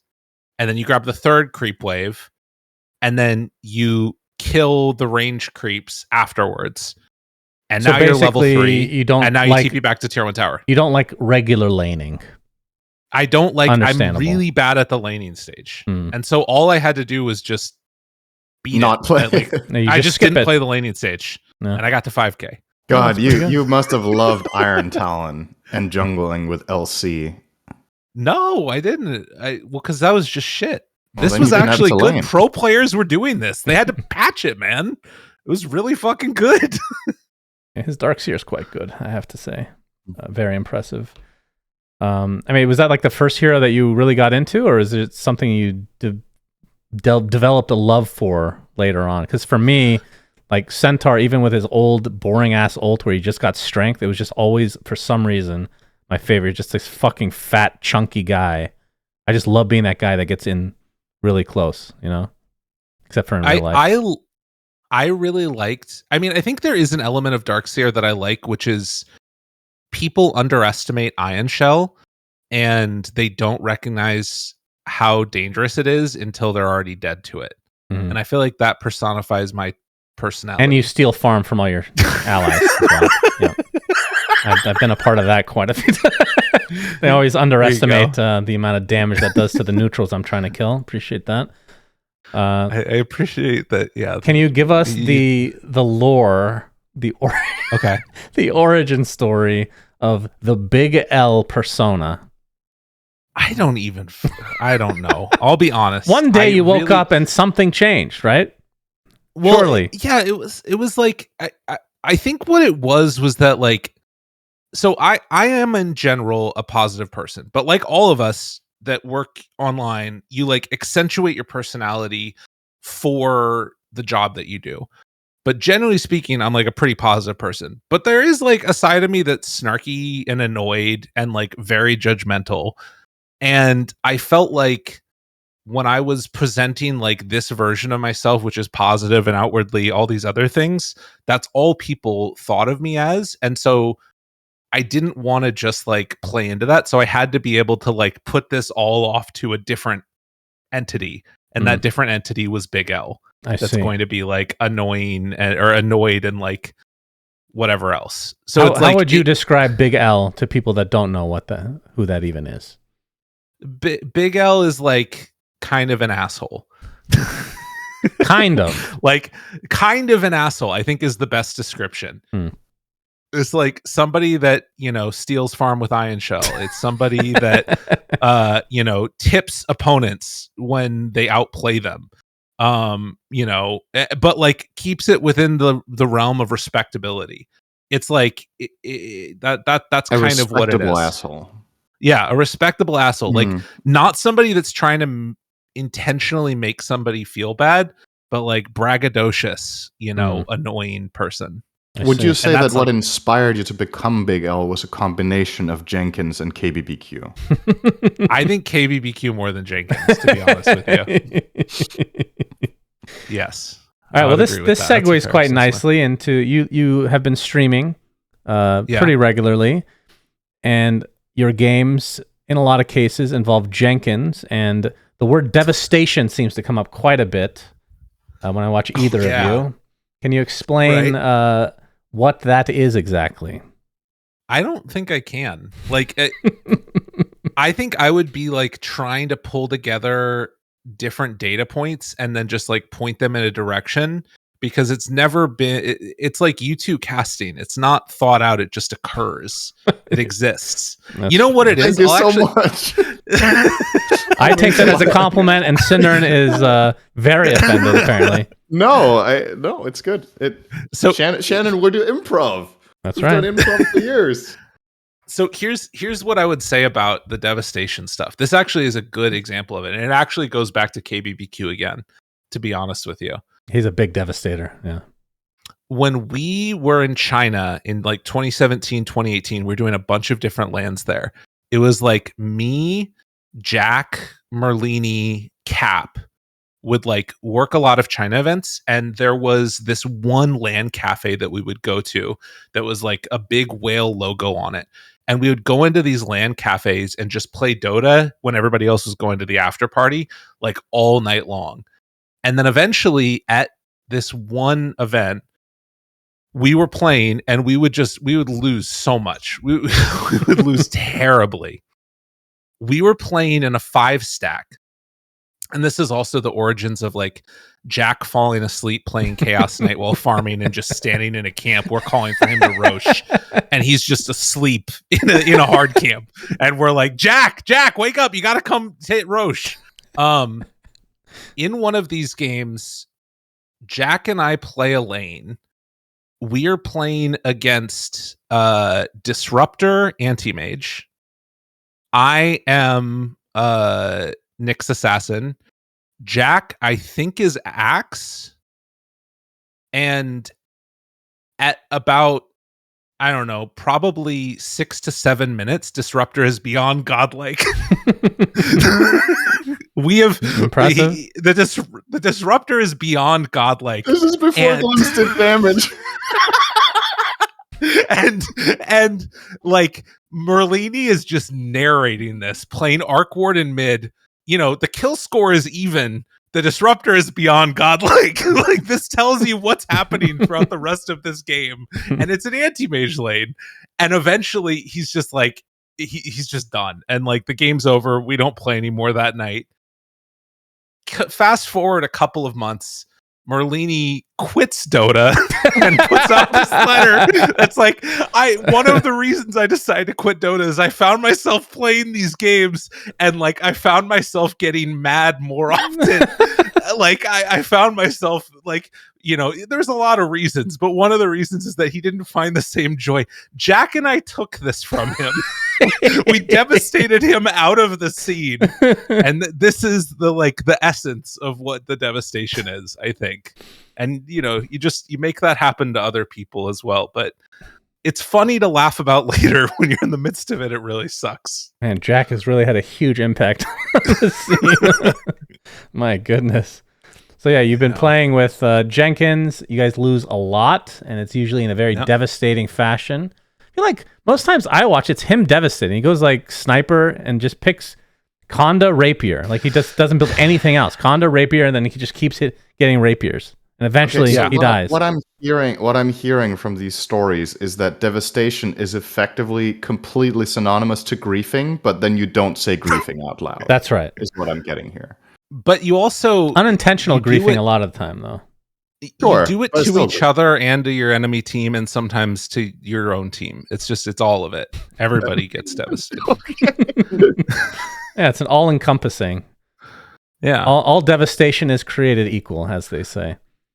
Exactly. Okay, so then a personal thing you mentioned, you got a little baby now. That's right. How has that changed your life, other than not being able to sleep? Well, the sleeping is, hit and miss. It's here and there. It hasn't been the past couple of days, but it's been really good. So like, I think earlier I'd mentioned that like I basically didn't have a life during that 2017, 2020 area. And I think that for both Amanda and I, we were like really trying to focus on career. And there's sort of this like nameless thing that you're trying to work towards, that at least we were trying to work towards. We were like putting our energy out into the world to like progress forward, kind of. That's always what we were thinking about, was like wanting to, have ambition to make things move forward and to like grow as people. And I think that with the baby, it's sort of the distillation of all of that, and recognizing that those things that we were working towards was working towards her. We were trying to work towards our like building a life that would include our baby in it, and like try to be the best it could be for her. And so having like a physical representation of that, it really just pulls everything and makes it super clear that like this is what it's about for me now. And it's not that like, Dota is less important or like dropped down the scale. It's just that like the entire scale has shifted of what's possible, at least for me. Very cool. Yeah. Yeah. Kids is never something that I think I want to do, but I feel like I'm selfish because I feel like it would change me to a point where, well, first of all, like with all the travel between Nikki and I, like even having a dog, just like let's go down the pole here. Like you need to be here for the dog. It has to have a routine. And when you travel this much between the both of us, it's just not realistic. And then for a kid to be involved, it's just another step or another 10 steps or whatever the case may be. And I feel like I'm just too selfish because I don't want my life to change, Right. Did you ever feel like that? Or because you're talking about how you're always trying to progress towards something. I've never actually felt that. I don't know if Cinderen's a fucking robot, so probably the same answer as me, I would imagine. But it's interesting to talk about. Trying to get patched. Yeah. So what was the question with that? Well, first, does Cinderen have a comment on this? Yeah. I'm interested. On what? On whether I'm a robot or what? Oh my god, do you even listen to anything? Yeah, I do, but I'm not sure. I was not expecting this to... You were presenting it as if you had a question for Lyrical. All right, forget about Cinderen. The question to Lyrical, if I'm trying to remember my own question now. Yeah, see, you didn't even pay attention yourself. Well, usually when you ask a question, you got to make room for the answer. Yeah, that's fair. No, I think, what was I saying? Yeah, was it ever a concern that your life would change too much? Oh, right.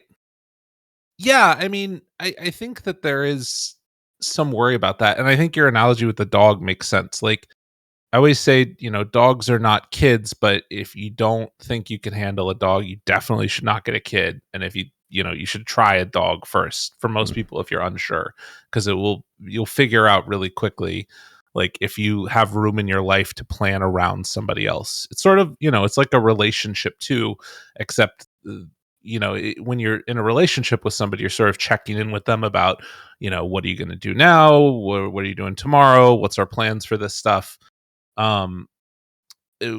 It's sort of the same, I think, with dogs and kids, except that this person is dependent upon you. So you have to make plans for them as well. And for me, I've known I've wanted to have kids for a really, really long time. And I think that it was never really a question. It just experiences in my life that led me to know that I wanted that. So yeah. Yeah, it's interesting. Okay, I can give my... Oh, now you're ready to talk. I'll give some... Yeah, because now actually the guy you asked the question answered it, so now I will give some perspective too. I think the word selfish for this is very negatively loaded, and I think it's not... From my perspective, that's definitely not the way you should be thinking about it. Whether you want kids or not, it should never be... I think selfishness should never be the reason, you know what I mean? To not have a kid? Right. I don't think you're selfish for not wanting children or right. a child. I think I just think that's very negative, how to say. It's a very negative discourse where it's the norm is to have kids and it should be everyone's ultimate goal or ambition in life or whatever. Some people don't want kids. That's fine. Some people want kids more than anything. That's just as fine. It's not better, it's not worse. It's just my perspective. So if you don't want kids, the thing is, the way you're presenting it is that you're saying you're selfish for not wanting kids. Well, it would be a way bigger mistake to get kids that you didn't want. Right. And then, because then you would actually, after you had kids, then you would be selfish because then you wouldn't look after them. Mm-hmm. So then you got kids for the sake, excuse me. Then you got kids for the sake of having kids, but then you weren't there as a parent. And I think, people know for themselves whether they want kids or not. I can say from my perspective, it's something I've thought about a little bit that, or I say a little bit, I've thought about it a decent amount. It's is this something I want? It's something I can say I definitely don't want now. Is it something I can say I never want? I don't know. I'm not committed to, I absolutely never want kids. You could have a new person to add to your raid. Your World of Warcraft raids. That's true. You can start them really young, I hear. Yeah, in World of Warcraft. Good. Yeah, make my own esports. I do have to confide in you guys. Do you guys think I should get a fourth cat? What do you think? Is three the cap? I think you should get another. I think you should get another cat if you feel like it, and you can be a responsible cat parent. I mean, you can have 20 cats in a house. Cat. Why is that Lyrical? I need to hear the other side. Is this Big L talking, or is this the Lyrical? This is Gabe talking. I think that. I mean, yeah, I think you can if you want, but it's I think when you start to get to what's the number that gets weird? It's a double the people that live in the house. They're outnumbering you by double. Yeah. That would be the case. 4 would be the case. Yeah. Okay, good to know. Just taking, sending out a feeler there just in case. Yeah. Okay, final topic. Yes. Is Dota in its current form / Crownfall, how you think that's working? Anything Dota related that you guys want to talk about? Yeah, I mean, I think to me at least, one of the things that I started to do a couple years ago, and I still do every now and then, is check in on the Dota Steam numbers, just to kind of get a pulse for, because Reddit I don't think is a great way to look for either criticism or at really feedback at large about the game, because it's a very specific type of person that's getting it. And I think just seeing how many people are playing is a better indicator of it. And the numbers have remained somewhat consistent, for this past year at decent levels, I would say, and really high when Crownfall first came out, dropping off since then and dropping off a lot after TI because there wasn't really a big patch. I love it. I like the way that they're changing to try and develop more in tune with the average player than necessarily having to do with the esports side of stuff as much. I think that, like, to a certain extent, it means that, like, you're not always I guess the thing to me is that it feels like it's giving easier ways to, like, make the game entertaining for people that are at the lower levels, which is where the majority of people are that play the game. And that just makes sense to me. Yep, I think generally we're on the same page. I'm glad that Valve kind of got out of esports because it was taking up a lot of their time, and it just meant less patches. Now, I do think, like, I think the Crownfall system is really well done. I'm a huge fan of it. I think that even Valve doesn't know what interval they want to go with because they've kind of been all over the place. Yeah. Like the fourth act, we talked about this last week. The fourth act was supposed to be before TI even. So that's always extending, which I'm not, that's fine. I think they need to, kind of set it in stone at some point. Like, okay, is this supposed to be like a full year thing? Is this supposed to be a 6-month thing? I think they've been a little slow on Act 4 specifically, but the system itself, I think, is very good. Yeah. And we were talking about this before as well, but I think TI, the games being real dog shit, my perspective was that it's kind of just bad luck. I think the patch, you never know how it's going to shake out. I think it's kind of RNG to some degree. And it just was shit. So time to put in some more stuff and mix up the pot a bit. Don't put in very major systems 3 weeks before. Maybe give it 2 months if you want to do major systems. The major one was about 2 months, though, before TI. Was it? Facets and Innates were 2 months before TI? At least 2 months, if not more. Oh, wow. Okay, well, then I agree. Then it was a little bit unlucky. I mean, then maybe they honestly could have done a better job with the data they had until then. But there's always going to be stuff at TI that's broken. There's always going to be things that you don't catch because the teams discover them in their scrims before TI. But I think there's always going to be something. I say some of it's bad luck, but I mean, not to reiterate what we talked about already, but I think there's certain aspects of the game that were already, like, very good, like the auras, that they could have over-nerfed. Like, if you're going to do anything, over-nerf versus try to make it balanced, because if it's still too powerful, it's going to be boring as fuck, and that's what it was, right? It's tricky, though. It's like an impossible game to balance. But so, speaking of versions of Dota, Gabe, I'm curious. This is like almost a running gag at this point that Shannon loves to point out how much I used to hate neutral items, and now I'm like okay with them. Okay, begrudgingly. What do you think? Like, thinking back since you started playing the game until now, is there a version of the game that you thought was the best? Is there stuff in the game that you don't like, that you think they added that, like, for whatever reason? Or are you just very happy with where Dota is in general? So the first major patch that I ever played on was 6.82.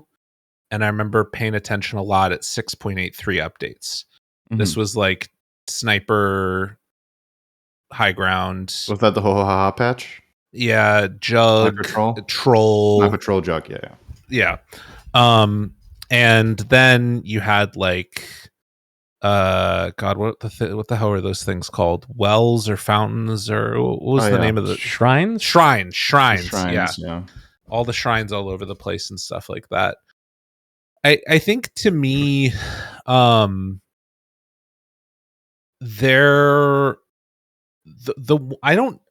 it's really hard for me to disentangle where the game is versus where the pros are at with where the game is. Mm-hmm. Because I can imagine you put this patch back in 2018 or something like that, and you would have massively different results in terms of how the teams, and maybe it would be the most exciting thing ever. I think the real biggest change that came about to me over the past few years of how teams play, there was like 2 big shifts. I feel like one was Wings winning TI6, which, like, revolutionized, I think, to some extent, like, drafting and positional things. And then the other big change was Tundra winning in such dominant fashion, and their, like, safe style of play of never risking anything. And I think that the Wings change made everybody become a lot more innovative And I think that the Tundra win has made people be a lot more safe. And that is, I think, a bigger cause of like at sometimes feeling like the game is dull or like people are not willing to take risks. Do you think, if you had to guess, in a chicken and egg situation here, let's call it that, do you think the reason Wings were able to do what they were and were so innovative and really made that difference was the state of the game, whereas Tundra's safer approach is a symptom of the way that the game is in already? So they just played the game to its potential in that version, and Wings played the game in its potential in that version back then. I think the Tundra idea is more optimized gameplay, and I think that the Wings gameplay was more like trying to find faults in what the opposing team was doing and breaking it down. I think that's more what it was that Wings were looking for faults in the armor and Tundra was trying to create the best armor. And because of that, it also means that they exploited the biggest things within the game that they could to build the best piece of armor. That's what happens when you have Curtis on your team. Fucking min-max to shit. My God. They know every mechanic inside and out. Okay. That's a good analogy, though. I'll put you on the spot, Gabe. Okay. You now have to delete one system from Dota. Not a hero. You have to delete a system. That could be neutral items, it could be talents, it could be outposts, tormentors, whatever. What is the worst thing in the game? I know what Cinderen's answer is. I don't know what my answer is. I know. I'll tell you what your answer is, but Okay. Go ahead. All right. I think I don't think there's any system that I would delete from Dota. I actually like them all. You have I think can I change something else? No. Pick the worst thing in the game and delete it. Okay. Big L now. Fine. Big L it up. Lotus Pool, because it's the least important. I think to me the thing that I would like to see change the most about the game though is more map changes. Because I think that part of the crutch of this like min-max obsession is also becoming in the late game, knowing exactly the routes that people are going to walk with smokes and stuff like that, and the way that people are going to defend against things. If you create some chaos in the map, then people aren't doing it as much. New warding stuff, new cool things like that get the chance to be found. Random warp spots that can spawn in the game where you can just suddenly take a different path that the other team isn't aware of. Sure. Yeah, you'd be a great game designer. Okay, let me say what Cinder was going to say. He doesn't even know his own answer right now, but the answer is wisdom runes, correct? Yeah, I thought that was going to be your answer for it. That's not my answer. I'll take that. I'll take that. System in the game. I forgot about them. Yeah, I think that might be it. They are probably the worst. Okay, I'm gonna say my answer. It's not really a system, but I'm gonna, we can make it one. So you're not gonna answer the question. It's Lion. Delete him from the game. All right, that is not a system. His mana drain specifically. Get rid of it. Okay. Yeah, you know what? While we're on it, make Darkseer illusions strong illusions, so that Lion doesn't instantly kill all of them. Yeah, Lion mana drain. All of your illusions are gone. Wow. They gone. It's well, you gone. don't have to worry about it if he doesn't have mana drain anymore. So my just poor delete that skill. Darkseer wall has a counter. Unbelievable. Okay. I think unless you guys have something else you want to discuss, I think we have made it to the end of the episode. Thank you, Lyrical, for joining us. Where can people find you, your stream, and whatnot? Yeah, check it out. It's at Lyrical, twitch.tv/Lyrical Dota. I think there's a chance it might go through a name change soon. Oh. So be on the lookout for that. I'll let you know if it does happen. Potentially. I didn't want to say it because somebody might steal it. So look for that. Lyrical it was going to be Big L, but I might need to do that right now. Why didn't you do it before? Jeez. Anyways, yeah. There's already a channel called Big L with 6 followers. Shit, they got me. One thing that I will say is that I'm also on the stream going to start doing in-house league games, I think. And I'll probably I started doing them before. I hop in, I cast your guys' games. I think I'm going to do it tomorrow night as well. So Friday night in-houses, come hang out, play Dota. Maybe you too can be a TI caster someday. Like we all were at maybe. Then you can be depressed just like every one of us, except Lyrical, who's very happy all the time, but is secretly a serial killer, of course. That's something that you've said, by the way. We asked everybody I forget what TI it was, who is the most likely to be a serial killer, and you immediately said yourself. Why is that? Why was that your answer? Oh, I see. It was a big L. Yeah. I see. Yeah. Good. He's an asshole, but an honest one. All right. Thanks for joining us for this guest episode, everybody. Appreciate it. Thanks for coming by, Lyrical, after a 6-month scheduling process. Yeah. I think we should make it sound like it was his fault. I think that's a good outro. It probably was. Make sure you don't fuck up the outro just like he did the intro. Goodbye, everybody. Until next time. We say things that don't mean anything. Merch.sunsfan.gg